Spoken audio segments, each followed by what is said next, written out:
Hey girl, you're listening to the Bright Life Podcast, all about ways to stay inspired, chase your dreams, and find more gratitude in the highs and lows of the journey. I'm your host, Jessica Johnson. I run a content marketing agency and travel the world as a digital nomad, just a suitcase, my hubby, and a trusty laptop in tow. I'm a self-growth junkie, a believer in other big-hearted women, and I'm all about sharing tips, tricks, lessons learned, and encouragement so we can all live our biggest, brightest lives. You ready? Let's do this. Hi guys. All right, today we have a saucy little episode. I am going to take on something that I hear a lot of online that I don't necessarily think is like the one way people have to do things. So I've been hearing from some of you who are, wanting to start your own thing, but you're feeling like you maybe have to go all in.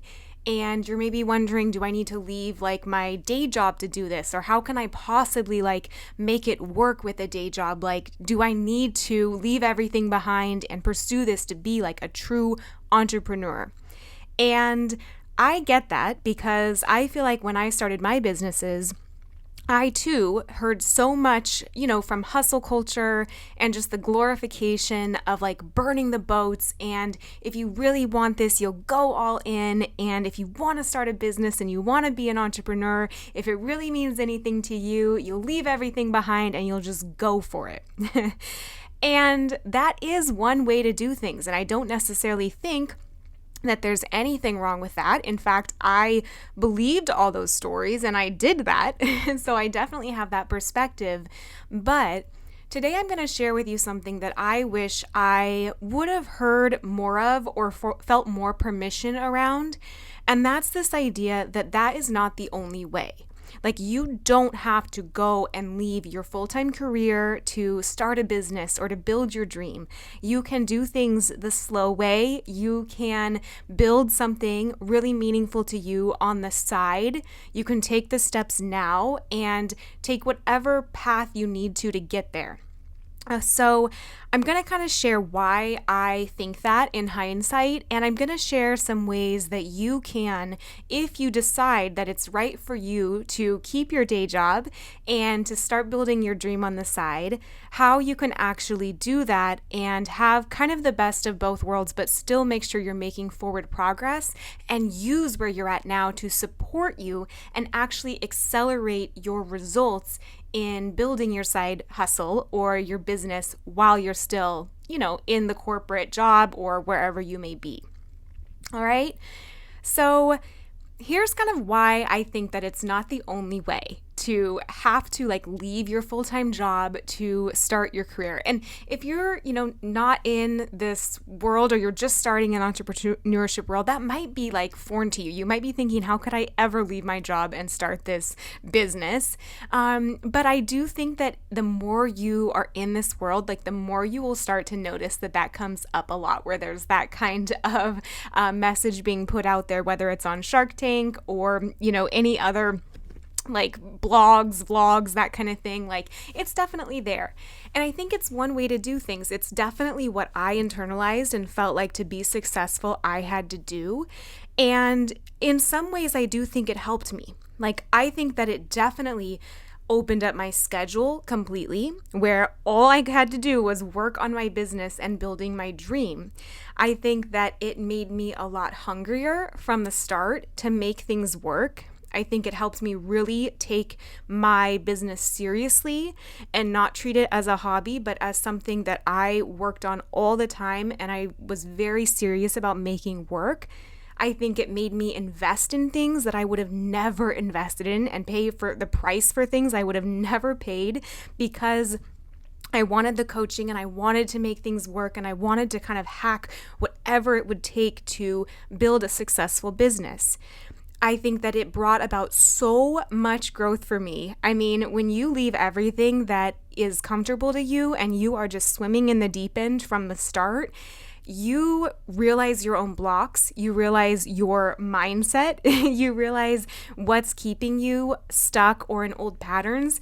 it becomes very clear very quickly, and it's almost this like, fire way, like going through the fire in order to emerge with a life and a business and new habits and new patterns that really do serve you. So I'm not against it at all. I think I got a lot from it, and I'm really glad that that was my path. But I will say, I do think it also created some kind of funky dynamics from the start, where when you leave your full-time job and you're used to a really good paycheck, and then to go from that to you're on your own to get your clients, to get dinner on the table, to pay your bills, for that can create some kind of almost like scarcity dynamics, where all of a sudden you're so hyper conscious about money and about revenue and profit that I think for me, it almost created this misalignment where I really wanted to do things to establish a niche and to, do whatever would be a successful business. But then sometimes that was at the cost of my alignment, right? Like sometimes I really needed to feel like things could be done in a different way. But because I really needed to make the business work, I felt like I almost had to just take whatever the 5-step strategy was, follow like whatever the course I was taking said to do, and not trust my own intuition and my own gut. And I don't think that that always served me. So we can talk about that in, another episode. I have a lot to say on just the lessons learned and, mistakes from starting a business for the first time. But that's kind of one pitfall that I see coming about when you do go burn the boats. Like on the one hand, it helps you, but on the other hand, it can really put you into a mindset where you're all of a sudden not building this business in a way that potentially feels really good to you and might be a slower growth, but one that's really true for you. And instead is like growth with like this urgency and this obsession around making sure you can pay the bills. And it just creates a different kind of experience of running the business. Obviously, the purpose of a business is to be profitable, so that's a good thing to have that focus, but just be forewarned that it is a difference that comes in, and it can create like a lot of funky money mindset and things like that. And even just dynamics in sales calls, where if you have this detachment, where if you're growing your business organically and you're meeting people and you're getting clients, one by one, that can feel really good. Whereas if you get on a call and you need that client, like you need that money to put food on the table that month, that doesn't feel as good. And I think both people can feel that, and it just results in a different experience, right? So there's a few people who are very prominent in entrepreneurship who have taken the slow route. One is Gabby Bernstein, who is a motivational speaker. She's an entrepreneur. She's an author. If you've never checked out her books, there's so many that I read early in my entrepreneurial journey that helped me so much. One is The Universe Has Your Back, and then, she's written several more before and after that book. But she said that she once was in this phase where she was running this PR company, and she was also kind of building her coaching practice on the side. And she got to this place where she was working all the time on both and was just so tired of doing both. And she said to a mentor, about kind of her dilemma of like, I'm really ready to stop this PR business. And he said to her, Gabby, that business is a venture capitalist for your dream. And what he meant by that was that business that you maybe resent, that you maybe want to get out of, that you're maybe tired of having to do at this point, that is funding your dream, your coaching business. That is letting you lead that business and create that business from a place that feels good, where you have detachment, where you have unlimited funds, where you can invest in that business and not be so desperate for the next client or the next sale. And so I really think that that's absolutely true, where if you are in your full-time job, it may not be what you want to do, but gosh, it could be funding what you want to do. And it could be letting you build what you want to create from a place that feels good and that gives you time and that lets you kind of find that alignment and that slow, natural growth versus just feeling like that panic of, oh my gosh, I don't have another option. Like I've got to make this work.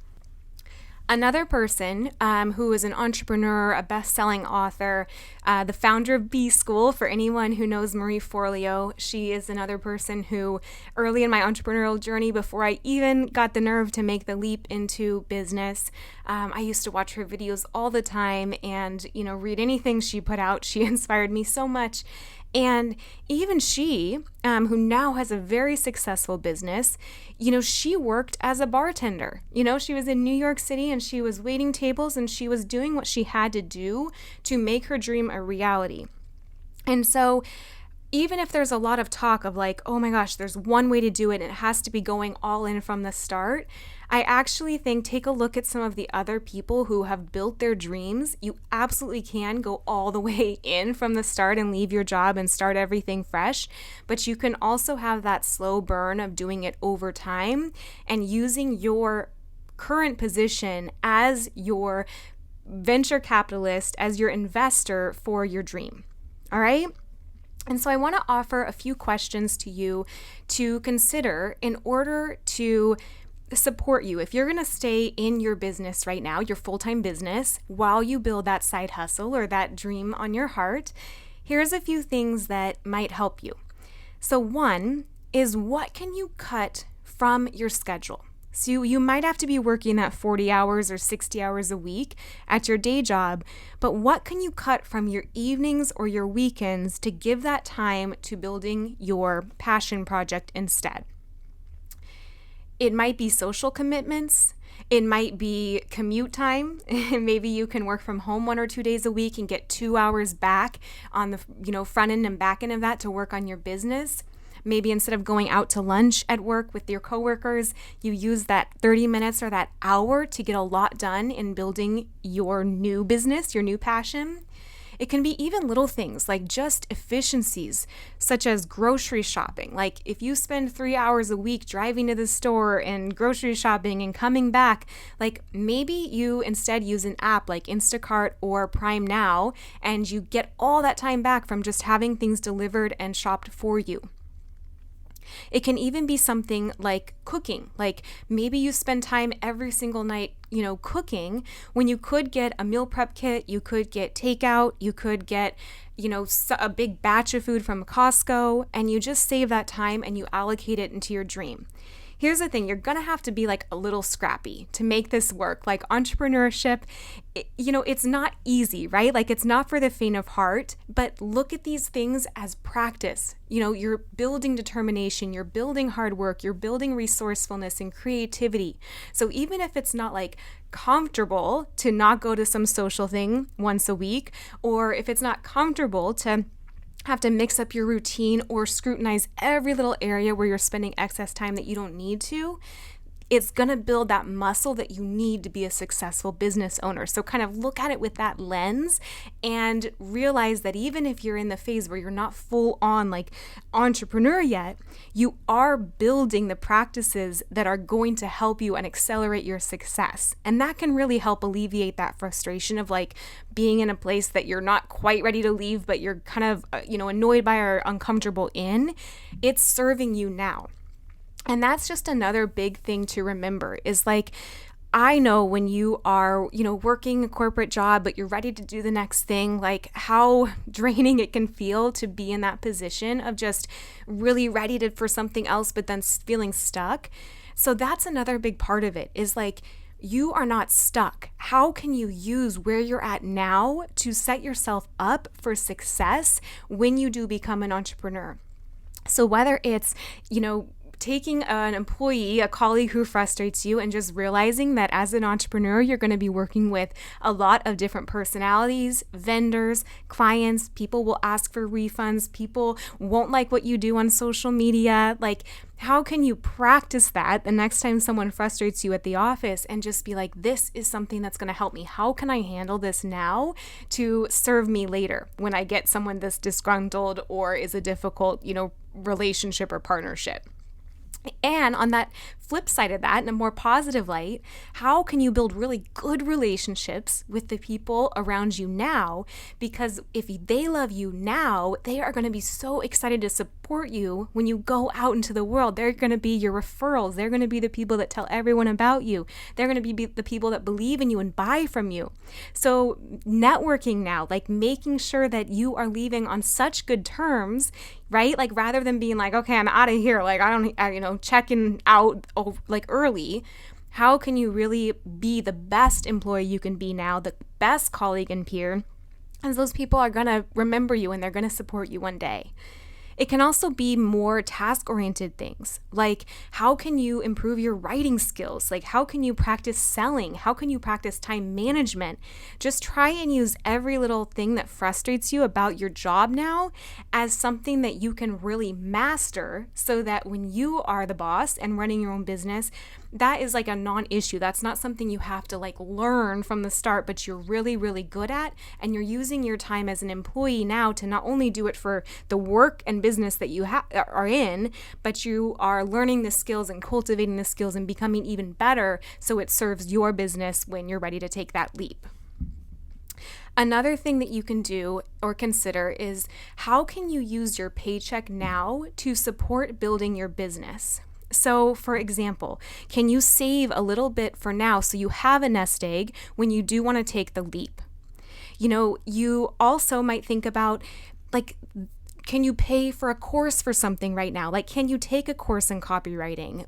For me, like, I took a course in nutrition when I had more of that health business. I took a course by Gabby Bernstein, actually, and I was able to pay for something that felt more expensive because I had a paycheck. And I was able to, like, use that paycheck to support me in learning things because I had, like, the, leftover money. And all that stuff set me up for much more success in my business later on. It could even be like a business coach. Like, can you get a business coach now and use your paycheck to pay for that so they can help you from the start building that business that's going to be successful? Like, that's one of the things I wish I would have done from the get-go, is find a really good business coach.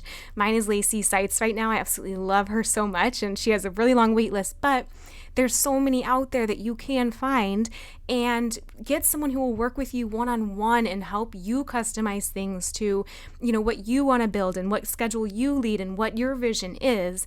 I think you don't need to wait until you start business to do that. Why not start it now and use your corporate income or whatever you do, right? Like income from whatever you do, to then pay for them.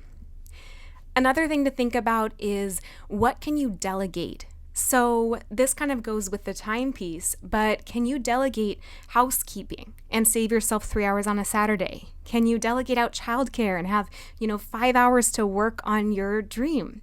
Can you use part of your paycheck for this? So if part of you thinks, I don't want to spend money on those things, can you view it as this is supporting you and building your dream, and so you have the luxury now of a paycheck to do it? Can you use that paycheck to delegate out those things that might take a huge chunk of time for you every week or month, and instead use them to start building that business? Another last little piece is, how can you test drive your business now? So here's the thing, like, you don't need to go and build all the fancy things before you start your business. You don't need like a fancy website. You don't need an assistant managing social media. You don't need a lot of that stuff that you might feel like you need to buy or sold on early on. You really just need clients. Like, you really just need sales. And so how can you get those early clients, not only to start earning revenue for your business, but also to see what it's like. Like, if you want to be a coach, what's it like having clients? If you want to do email marketing, what's it like creating emails for clients? What's it like in relationships and messaging them and collecting invoices? Like, all of these things are really going to be part of your day-to-day as a business owner. And so you want to make sure you even like that. And keeping your day job while getting those early clients is a great way to make sure that what you're signing up for and what sounds so appealing now, because it's like the grass is greener over there, is really, really, truly what you want to be giving up your current position to do. Here's the, TLDR, like the overarching thing that I would give is, either way, is great. Like, leaving everything behind to start a dream is so brave. It's so wild. It's like the journey of a lifetime. You will learn things, right? Different things. You might have to accelerate your growth. You might have to feel a lot more stress and a lot more fear and navigate that. You might grow faster, but staying where you're at now and hustling on the side is just as noble, I think. I think it's just as inspiring and just as impressive. And it's still going to get you to that dream. Again, you might have to be a little scrappy, and that's part of entrepreneurship. So you might have to get a little uncomfortable, but just knowing that either path, whatever is calling to you, trust your gut that journey will be right for you. I never regretted my path. I think it could have been done a lot more ways, but I never regretted my journey because it taught me so much. It gave me so much. I couldn't imagine any other route, right? For me, but also that whatever is really calling to you is right for you, and it will be your adventure, and it will be your journey, and it will be your growth. And so that's what I just hope you get from this, is that whatever's feeling good to you, trust that. Whatever is on your heart to build, trust that. Whatever keeps coming back to mind for you, embrace that, pay attention to it, see how you can bring it more and more into your life now. And you'll know when something's no longer serving you, right? You might always be nervous and have to get up the nerve and take the leap when you're scared. That's almost always a thing. But more so just, I think the freedom to trust whatever's right for you is right for you, and not feel like you have to do something one way because some expert said so or because some YouTube video said to. That's really what I want to give with you guys today. So I hope this is helpful. Would love to hear, what you gain from it. And I don't know if it gives you any ahas or helps you think about things differently. That's always my intention with these episodes, is just that it gives you a little hope and encouragement and inspiration to go out there and live your biggest, brightest life, whatever that means for you. So hope you have a wonderful day. Thank you so much for listening. Thank you so much for listening in. If you loved this episode, it would mean so much to me if you share it on Instagram stories and tag me so I can personally thank you for helping get the message out. I am so grateful to be on this journey with you. Until next time, talk to you soon.